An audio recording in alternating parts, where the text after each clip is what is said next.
محترم حضرات، قابل صد احترام معزز سامعین، شعبان کا مہینہ اپنے اختتامی مراحل میں ہے اور انشاءاللہ اس کے بعد پھر رمضان المبارک کا مہینہ شروع ہوا ہی چاہتا ہے۔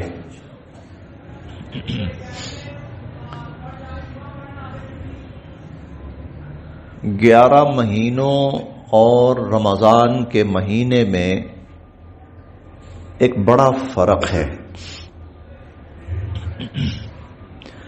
اور وہ فرق یہ ہے کہ جو 11 مہینے ہیں ان میں ہمارے جو دنیاوی تقاضے ہوتے ہیں وہ غالب ہوتے ہیں۔ ہمارے دنیاوی تقاضے غالب ہوتے ہیں، دنیاوی مشغولیات اور مصروفیات غالب ہوتی ہیں۔ ہم دن میں 12 گھنٹے، 14 گھنٹے، 15 گھنٹے اپنی دنیاوی مشغولیات کو دیتے ہیں، اور نماز، قرآن، ذکر، عبادات اس کے لیے 2 گھنٹے، 2.5 گھنٹے، 3 گھنٹے اتنا وقت عموماً نکالا جاتا ہے۔ لیکن رمضان کے مہینے میں جو ہماری عبادات اور آخرت کے تقاضے ہیں وہ غالب ہوتے ہیں، اور جو دنیاوی تقاضے ہوتے ہیں وہ محدود ہو جاتے ہیں۔ پھر ہم اپنا کاروبار، اپنی ملازمت، اپنا کام کاج اس کو 4، 5، 6 گھنٹے، 7 گھنٹے دیتے ہیں، اور عبادات کو، نماز کو، قرآن کو، ذکر کو پھر ہم 12 گھنٹے، 10 گھنٹے، 13 گھنٹے، ہر شخص اپنی اپنی آسانی اور وسعت کے مطابق دیتا ہے۔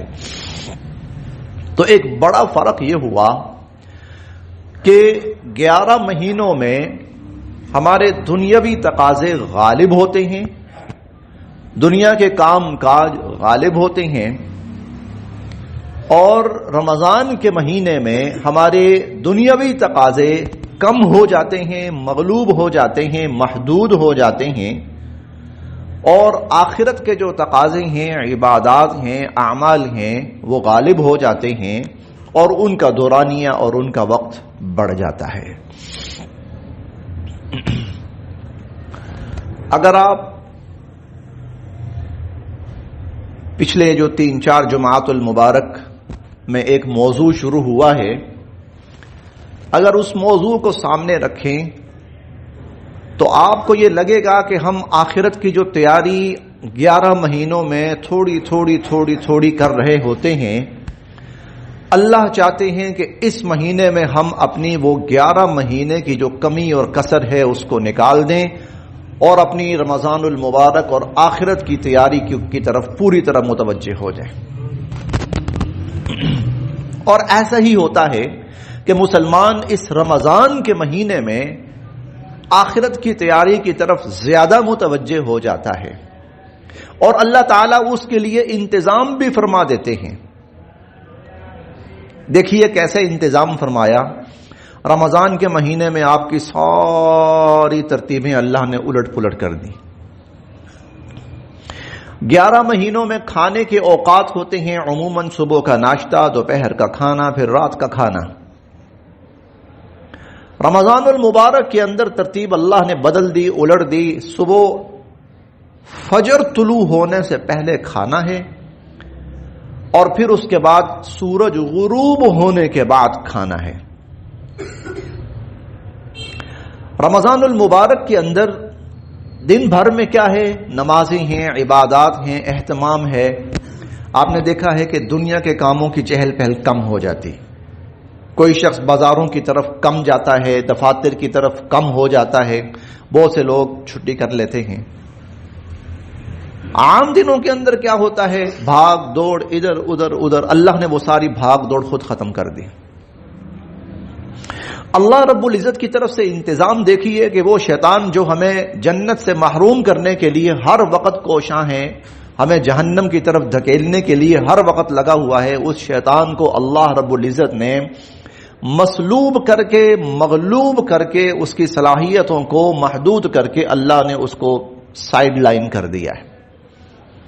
اسی لیے اب وہ لوگوں کو اس طرح تنگ نہیں کرے گا جس طرح وہ عام دنوں کے اندر تنگ کرتا ہے۔ تو مقصد کیا ہوا؟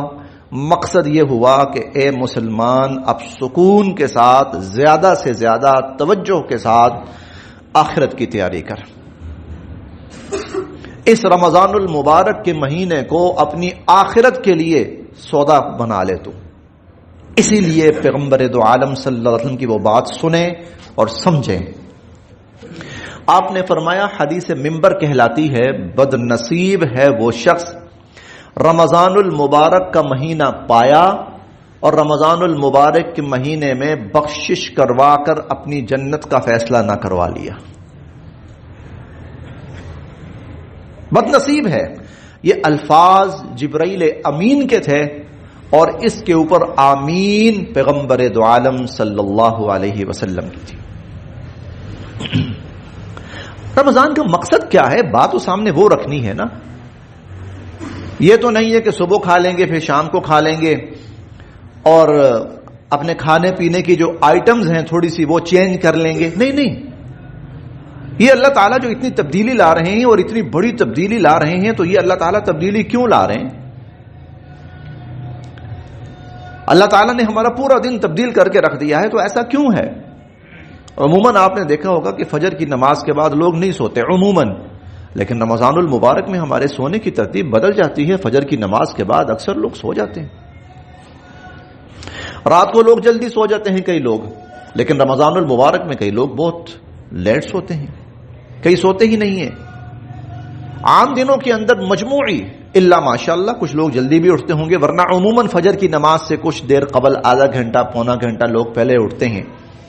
لیکن رمضان المبارک کے اندر فجر کی نماز تو چھوڑیے، فجر کا وقت شروع ہونے سے گھنٹہ سوا گھنٹہ پہلے لوگ اٹھ جاتے ہیں۔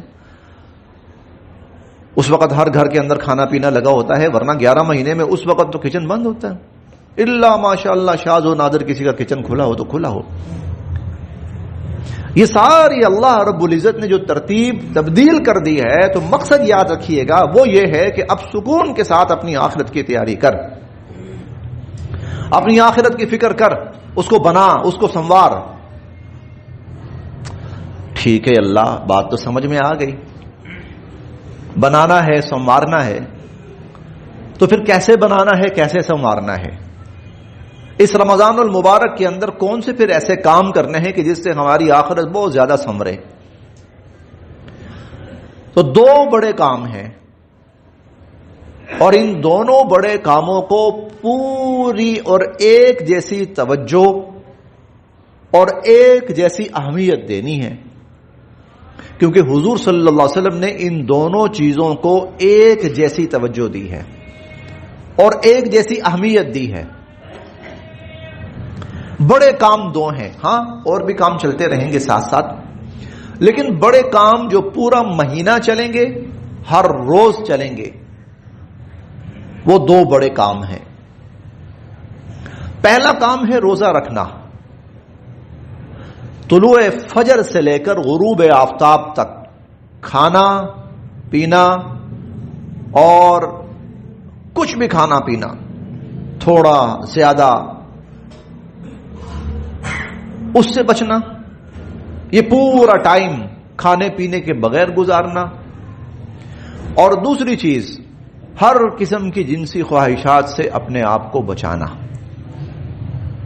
یہ 2 بڑی چیزیں ہیں کہ صبح سے لے کر شام تک بھوکا پیاسا، جسمانی بھی اور خواہشات کے اعتبار سے بھی بھوکا رہنا، صبح سے لے کر شام تک، طلوع آفتاب سے لے کر غروب آفتاب تک، نہیں، طلوع فجر سے لے کر غروب آفتاب تک، طلوع فجر سے لے کر غروب آفتاب تک، یہ ایک عمل ہے۔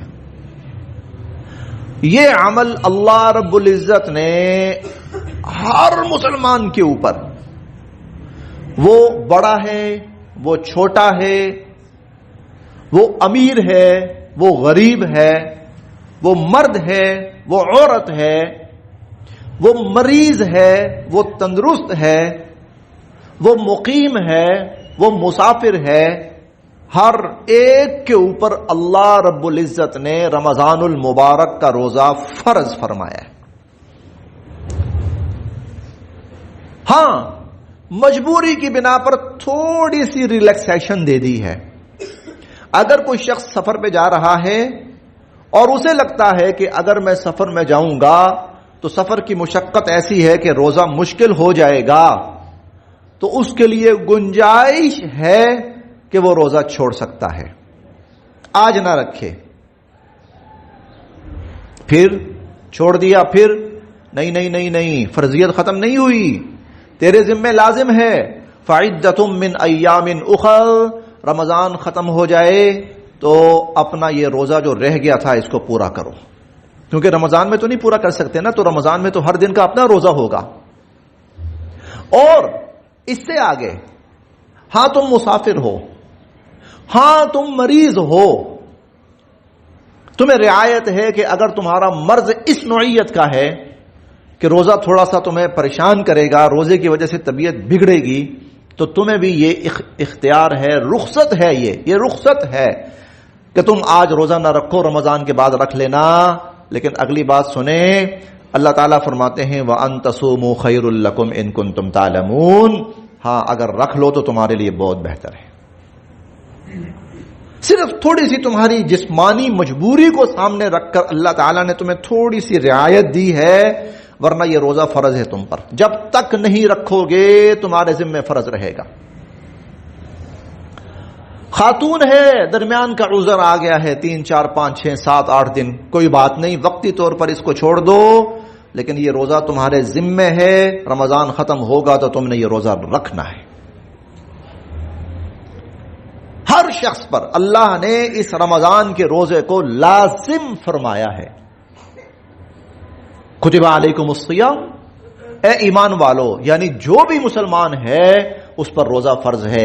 ہاں بچہ ہے، نابالغ بچہ ہے، یا کوئی شخص ذہنی اعتبار سے بالکل معذور ہے، اسے پتہ ہی نہیں کہ نماز کیا ہوتی ہے، عبادت کیا ہوتی ہے، روزہ کیا ہوتا ہے، اسے کوئی پتہ ہی نہیں ہے، ہاں اس شخص کے لیے یہ ہے کہ وہ روزہ نہ رکھے تو کوئی گناہ نہیں۔ حتیٰ کہ وہ شخص جو اپنی عمر کی اس حصے کو پہنچ چکا ہے کہ اس کے لیے روزے کا رکھنا ممکن نہیں ہے، روزے کا رکھنا اس کے لیے ممکن نہیں ہے، عمر کے اس حصے کو پہنچ چکا ہے، لیکن زندہ ہے، سانس چل رہی ہے، ہوش و حواس قائم ہیں، ایک تو کومے میں چلا گیا ہے نا، وہ تو ایک میت سمجھ لیں آپ، اللہ نہ کرے، لیکن یوں ہی سمجھ لیں، اس پر شریعت کا کوئی حکم لاگو نہیں ہوتا۔ سانس چل رہی ہے، ہوش و حواس قائم ہیں، ہل جل نہیں سکتا، ہاں ہل جل نہیں سکتا، ہر 5-10 منٹ کے بعد اس کو دوائی کی ضرورت ہے، دوائی اس کے منہ میں جائے گی، روزے کا رکھنا ممکن ہی نہیں ہے، نہ اب اور نہ آنے والے زندگی میں۔ بھائی تیرے لیے بھی رعایت نہیں ہے، صرف اتنی رعایت ہے کہ تو چلے روزہ رکھ سکتا ہی نہیں ہے، فدیہ دے اس کا، فدیہ دے اس کا۔ کیوں؟ یہ کیوں ہے ایسا؟ ارے یہ چھوٹی سی مشقت اور محنت، اس کے بدلے میں اللہ رب العزت نے تمہارے لیے آخرت میں جنت رکھی ہے، تو کرو، کوئی پیچھے نہ رہے، کوئی محروم نہ رہے۔ اسی لیے آپ دیکھیں کہ نبی کریم صلی اللہ علیہ وسلم نے روزے کو جنت کے ساتھ جوڑا ہے، روزے کو جنت کے ساتھ جوڑا ہے۔ آپ نے فرمایا کہ وَهُوَ شَهْرُ الصَّبْرِ، یہ پورا مہینہ صبر کا ہے، اور صبر کیا ہے؟ روزہ، صبر روزہ ہے، روزے کے بعد صبر نہیں ہے۔ جب افطاری ہو گئی اس کے بعد کھاؤ پیو، جن چیزوں سے حالت روزہ میں، روزے کی حالت میں جن چیزوں سے منع کیا گیا تھا کرو، اب کوئی ممانعت نہیں ہے۔ وَكُلُوا وَاشْرَبُوا حَتَّى يَتَبَيَّنَ لَكُمُ الْخَيْطُ الْأَبْيَضُ مِنَ الْخَيْطِ الْأَسْوَدِ مِنَ الْفَجْرِ، اب جب تک فجر طلوع نہیں ہوتی کھا بھی سکتے ہو، پی بھی سکتے ہو، اور اپنی جائز خواہشات پوری بھی کر سکتے ہو. تو صبر کب ہے؟ روزے کی حالت میں. اور روزے کی حالت میں صبر ہے وَهُوَ شَهْرُ الصَّبْرِ.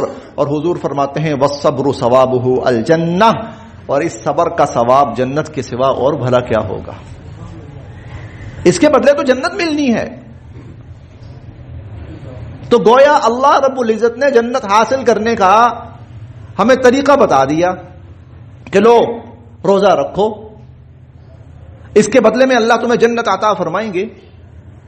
آپ اندازہ اس بات سے لگائیں، حضور علیہ الصلوۃ والسلام فرماتے ہیں قیامت کے روز یہ روزہ ایک مجسم حالت میں اللہ رب العزت کے سامنے آئے گا اور کہے گا ربی انی منعتہ بالطعام والشہوات فی النہار.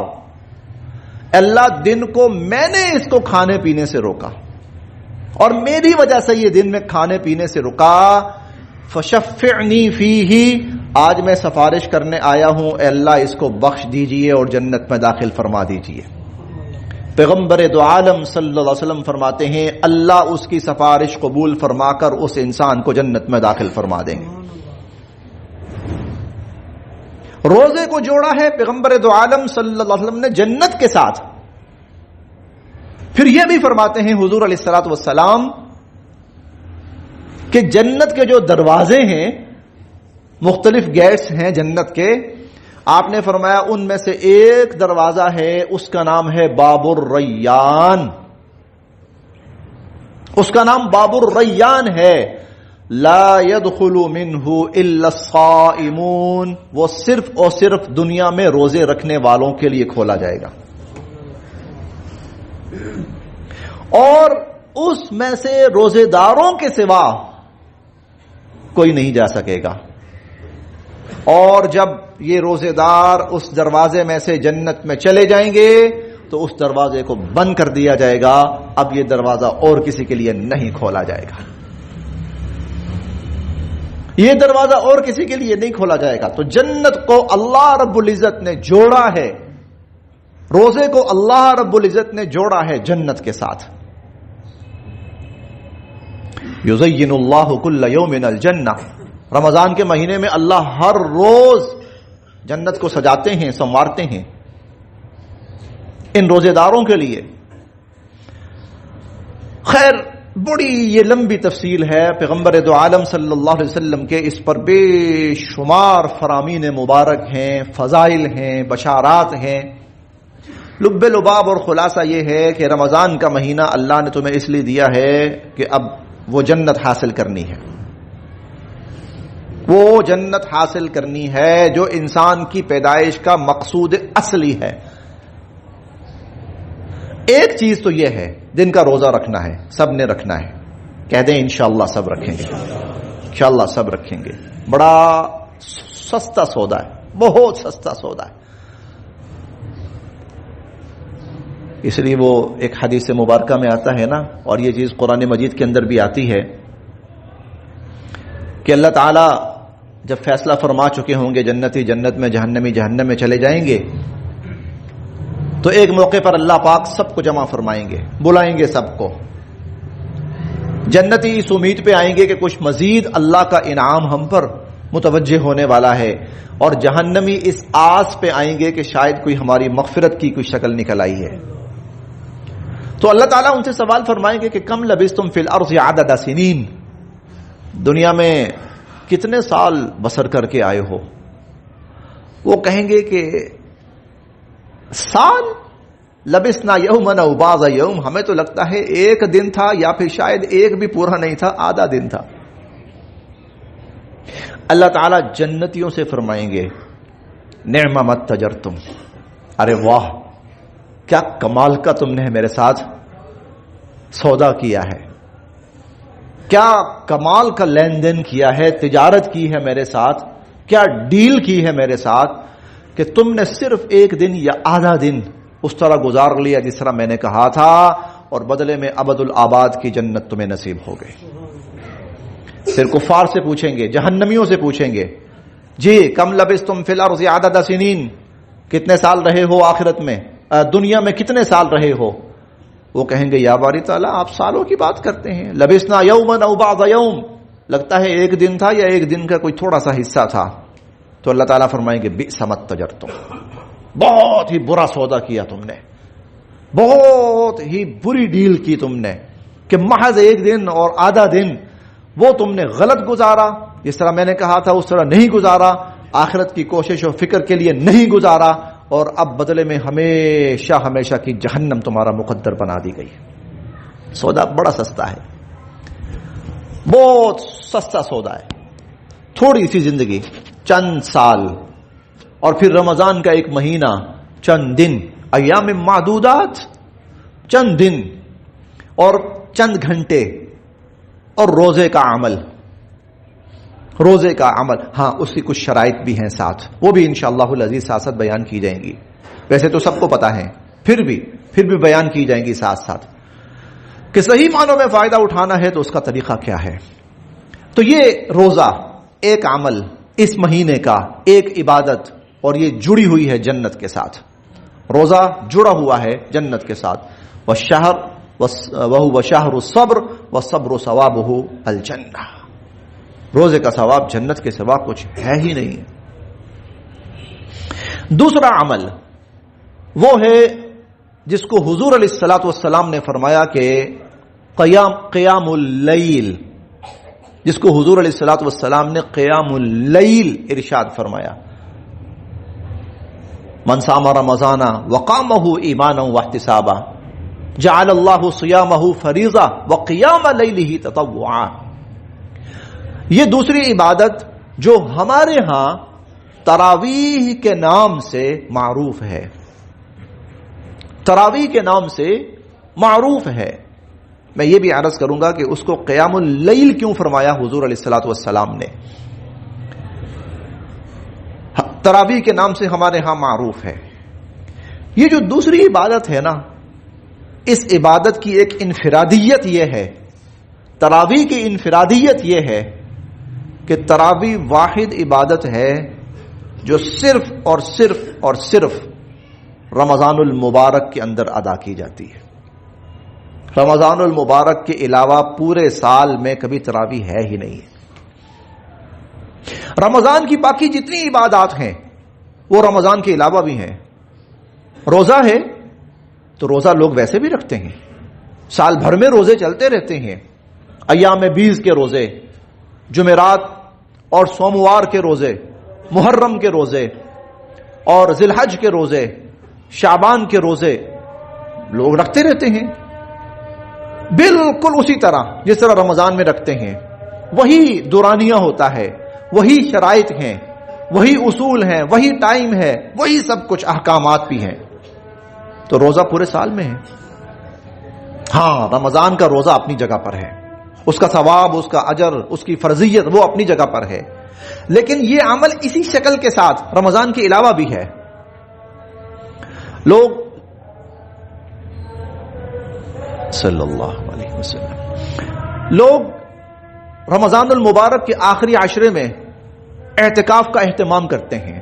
صلی اللہ علیہ وسلم اعتکاف کا اہتمام کرتے ہیں. اعتکاف پورا سال ہو سکتا ہے، بلکہ بہتر یہ ہے کہ جب بھی کوئی شخص مسجد میں داخل ہو تو وہ پڑھ لیا کرے کہ میں نے نفلی اعتکاف کی نیت کی. میں بھی ایک مسجد میں گیا کچھ عرصہ پہلے، میں نے دیکھا وہاں پر باقاعدہ مسجد کے دروازے کے باہر لکھا ہوا تھا کہ میں داخل ہو رہا ہوں تو میں نفلی اعتکاف کی نیت کر کے اندر داخل ہو رہا ہوں. اب جو بندہ بھی آتا تھا پڑھتا تھا تو نیت کر لی اس نے، اور جتنا وقت وہ ادھر ہے وہ اس کا اعتکاف چل رہا ہے. اسی طرح جس طرح رمضان کے اندر اعتکاف ہوتا ہے، اسی طرح رمضان کے علاوہ بھی پورا سال اعتکاف ہو سکتا ہے. لیکن نماز تراویح وہ عمل ہے، نماز تراویح وہ عبادت ہے جو صرف اور صرف اور صرف رمضان میں ہے. آپ حضور علیہ الصلوۃ والسلام کے زمانے سے لے کر آج تک دیکھ لیں، اور آج پوری دنیا میں جا کر دیکھ لیں، رمضان کے علاوہ 11 مہینے کبھی بھی کہیں بھی عشاء کی نماز کے بعد آپ کو نماز تراویح ہوتی نظر نہیں آئے گی. 11 مہینے حضور علیہ الصلوۃ والسلام کے زمانے سے لے کر آج تک، اور آج بھی آپ پوری دنیا میں مختلف ممالک، مختلف مسالک جا کر دیکھ لیں. آپ کو کہیں پر بھی رمضان کے علاوہ عشاء کی نماز کے بعد نماز تراویح ہوتے نظر نہیں آئے گی. اب آتے ہیں اگلی بات کی طرف کہ حضور علیہ الصلوۃ والسلام نے اس کے لیے قیام اللیل کا لفظ کیوں استعمال فرمایا ہے. رات کا قیام، ہمارے ہاں اس کو نماز تراویح کا نام دے دیا کیا ہے. اصل بات یہ ہے رمضان کی یہ دو بڑی عبادات ہیں، ایک دن کی ہے اور ایک رات کی ہے. جس طرح دن کی عبادت پورا دن ہے، اس لیے اصلاً رات کی جو عبادت ہے وہ بھی پوری رات ہے. چلیں آسانی کے لیے ہمارے ہاں کچھ اس طرح سے ہو گیا کہ ابتدائی وقت کے اندر تراویح ادا کر لی گئی تاکہ ہم کچھ نہ کچھ تو حاصل کر لینا. Some thing is better than nothing. کچھ نہ ہونے سے کچھ ہونا بہتر ہے. ورنہ یہ پونا گھنٹہ یا 1 گھنٹہ یا آدھا گھنٹہ نماز تراویح کا اصل وقت یہ نہیں ہے. اسی لیے حضور علیہ الصلوۃ والسلام کے زمانے میں اور صحابہ کرام کے زمانے میں جب 4 تراویح ہو جاتی تھیں اس کے بعد اتنا وقفہ ہوتا تھا کہ جتنی دیر کے اندر 4 تراویح ادا کی جاتی ہیں اتنا وقفہ ہوتا تھا. آپ لگا لیں کہ 4 تراویح کے اندر 20 منٹ اگر لگتے ہیں تو بعد میں 20 منٹ کا پھر درمیان میں وقفہ ہوتا تھا. اسی طرح یہ نماز تراویح چلتی تھی. جو مسلمان حضور علیہ الصلوۃ والسلام کے زمانے میں اور بعد کے زمانے میں خاص طور پر حضرت عمر رضی اللہ عنہ کے زمانے کے بعد جب تراویح کو پوری اپنی اصل شکل میں بحال کر دیا گیا تو اس کے بعد خانہ کعبہ میں جو مسلمان نماز تراویح ادا کرتے تھے ہر 4 رکعت کے بعد طواف کرتے تھے. ہر 4 رکعت کے بعد. اب تراویح کا مطلب کیا ہے؟ تراویح ترویحہ سے ہے. ترویحہ روح سے ہے. روح کا مطلب ہوتا ہے تھوڑی دیر کے لیے سکون حاصل کرنا، اطمینان حاصل کرنا، راحت حاصل کرنا، تھوڑا سا ریلیکس ہو جانا. اسی لیے 4 تراویح پڑھ کے آپ بیٹھ جائیں. بے شک اس دوران آپ قرآن پڑھ لیں، بے شک اس دوران اگر آپ خانہ کعبہ میں ہیں تو طواف کر لیں، بے شک آپ اس دوران سونا چاہتے ہیں سو جائیں. ہاں راحت سے ہے نا، راحت سے ہے کہ آپ تھوڑی دیر ریلیکس ہو جائیں کیونکہ پوری رات آپ نے لگانی ہے. تراویح آپ نے اصلاً جو حکم ہے قیام اللیل اس لیے فرمایا حضور علیہ الصلوۃ والسلام نے. تراویح کا لفظ حضور علیہ الصلوۃ والسلام کا نہیں ہے. حضور علیہ الصلوۃ والسلام کا جو لفظ ہے وہ قیام اللیل ہے. من صام رمضان وقامہ ایمانا واحتسابا جعل اللہ صیامہ فریضہ وقیام لیلہ. رات کا قیام یعنی پوری رات نماز پڑھنا. اصل حکم یہ ہے، اصل حکم یہ ہے.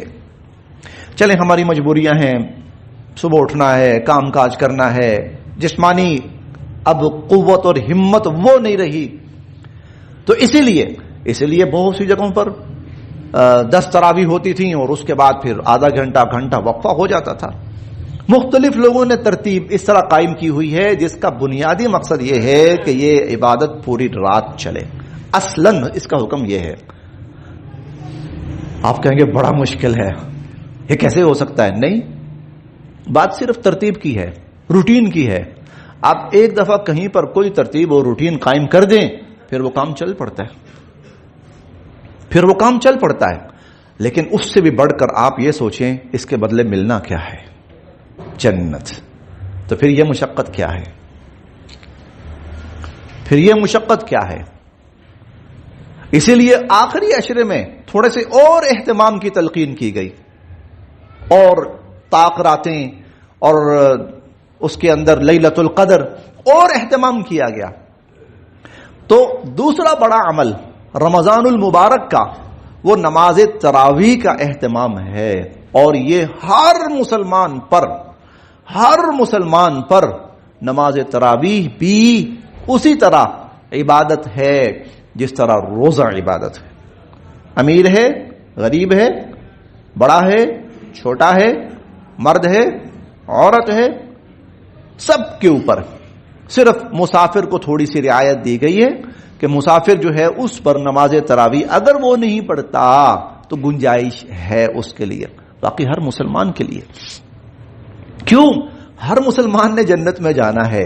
جب ہر مسلمان جنت میں جانا چاہتا ہے تو ہر مسلمان روزے کا بھی اہتمام کرے اور ہر مسلمان رات نماز تراویح کا بھی اہتمام کرے.